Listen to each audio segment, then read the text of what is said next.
तो किसान आंदोलन के 100 दिन पूरे हो गए हैं और इस बीच हम आपको ये बताएं कि दिल्ली से सटे तमाम बॉर्डर्स पर किसान आज एक बार फिर से सड़क जाम कर विरोध जता रहे हैं।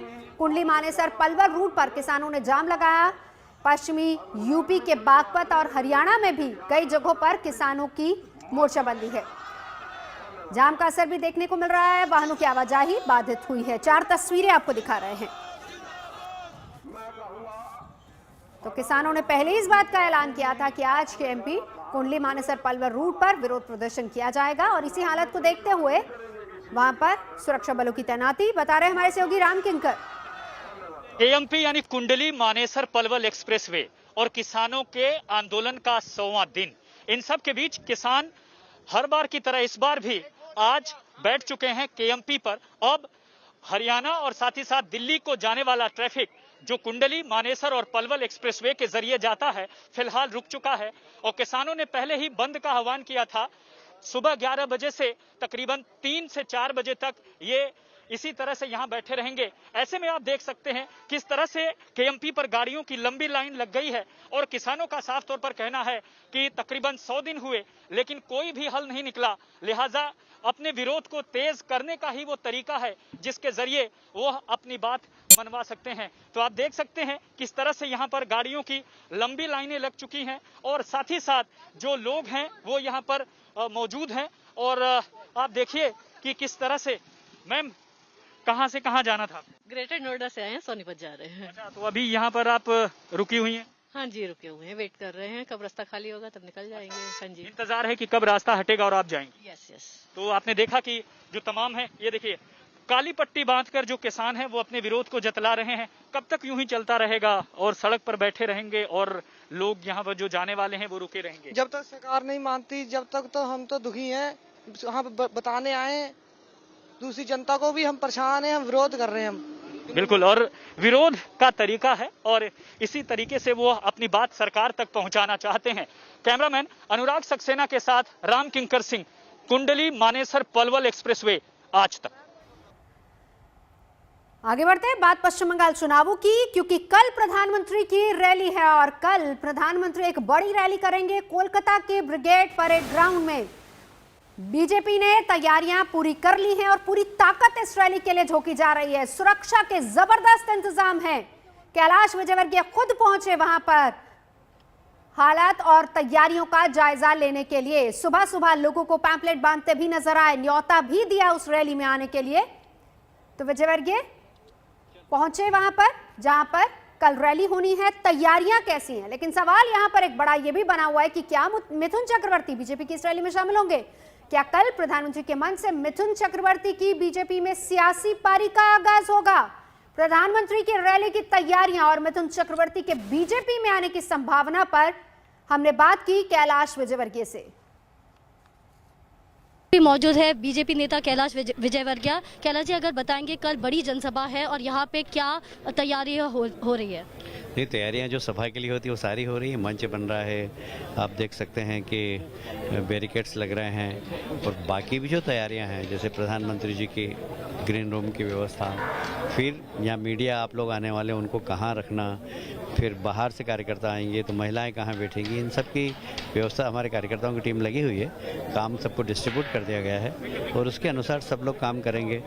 पूरे प्रदेश से कार्यकर्ता आ रहे हैं, नॉर्थ बंगाल से भी आ रहे हैं। हमने पहले नॉर्थ बंगाल के कार्यकर्ताओं से कहा था कि हम वहाँ रैली करेंगे, बोले नहीं हम तो आना चाहते हैं, तो वो लोग भी एक ट्रेन स्पेशल करके आ रहे हैं। तो इससे बहुत सारे कार्यकर्ताओं का जो उत्साह है वो बहुत ज़बरदस्त है और इसीलिए मैं कह रहा हूँ कि ये बंगाल के इतिहास की बिगेस्ट रैली है। और एक बात की, बड़े नाम अभी बीजेपी में शामिल हो रहे हैं जैसे दिनेश त्रिवेदी, उसके बाद मिथुन चक्रवर्ती का भी नाम उठ रहा है, वो क्या कल शामिल रहेंगे इस रैली में?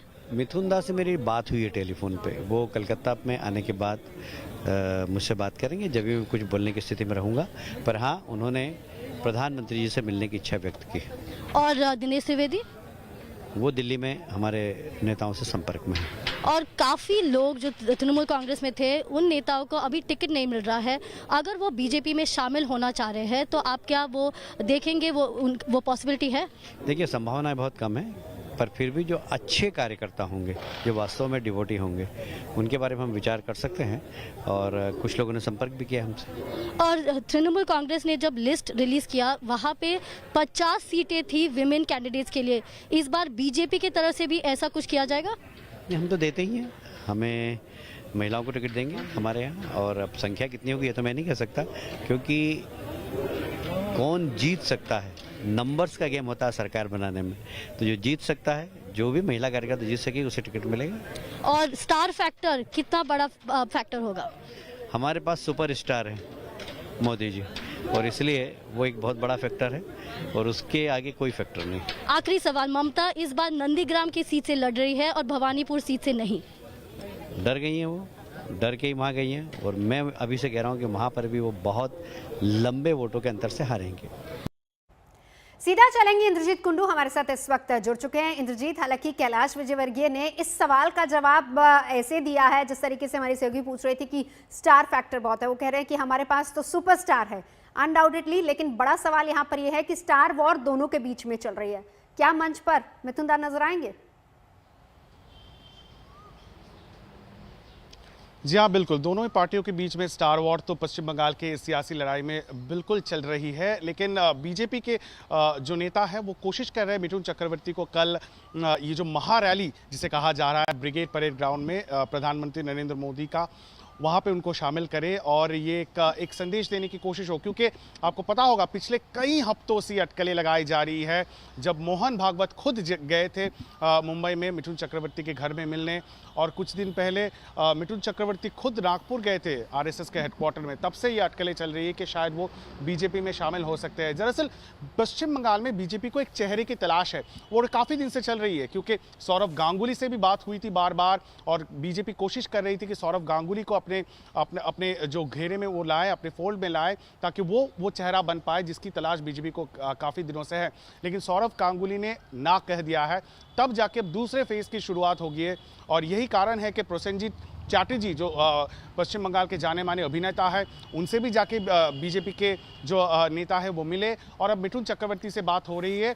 और जैसे कि कैलाश विजयवर्गीय ने कहा है कि ऐसे काफ़ी अटकलें लगाई जा रही है कि कल वो यहाँ पे हो सकते हैं। कोशिश तो लास्ट मिनट तक जारी है कि मिथुन चक्रवर्ती को कल प्रधानमंत्री नरेंद्र मोदी के रैली की सभा पर ही उसी स्टेज पर, उसी मंच पे लाया जाए। इंद्रजीत, मैं लौटती हूँ आपके पास, लेकिन इस बीच वो सभा किस तरह की है, तैयारियां वहां पर कैसी हैं, मेरी सहयोगी बता रही है। हाँ, ब्रिगेड परेड ग्राउंड पर काफ़ी तैयारी हो रही है, क्योंकि प्रधानमंत्री नरेंद्र मोदी यहाँ पे एक बड़ी जनसभा करेंगे रविवार दिन, और बहुत सारे लोग यहाँ पे रहेंगे। लगभग 10 लाख लोग इस जनसभा में रहेंगे, ये है बीजेपी का दावा। और हमारे साथ अभी जुड़े हैं बीजेपी नेता शांतन बासु। अगर आप बता सकते हैं कि कल जनसभा कैसे होगी? बहुत बड़ा सभा होगा, कोई लाखों लोग इसमें आएंगे।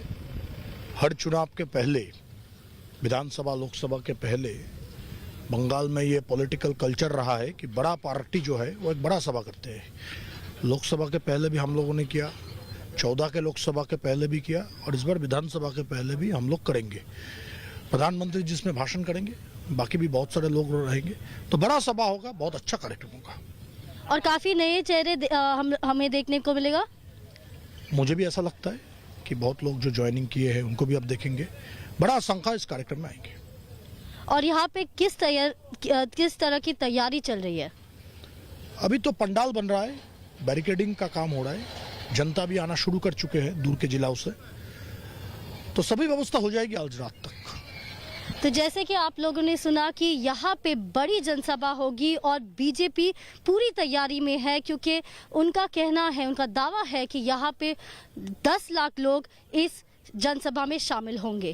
कैमरा पर्सन सत्यजीत के साथ प्रेमा राजाराम, कोलकाता में आज तक। और इस बीच ये भी बता दें कि दिनेश त्रिवेदी आज बाकायदा बीजेपी में शामिल हो गए, और बीजेपी अध्यक्ष जेपी नड्डा की मौजूदगी में दिनेश त्रिवेदी बीजेपी में शामिल हुए हैं, और बीजेपी की नीतियों का उन्होंने गुणगान भी किया। क्या कुछ कहा, सुनिए जरा। मुझे लगता है कि मेरी भावना अधूरी रह जाएगी। अधूरी क्या कि बिल्कुल नहीं कह सकूंगा। आज वो स्वर्ण पल है मेरे लिए जिसका नड्डा जी आप भी जानते हैं, और मेरे जितने मित्र हैं वो सभी जानते हैं कि मुझे वाकई में इसका इंतज़ार था।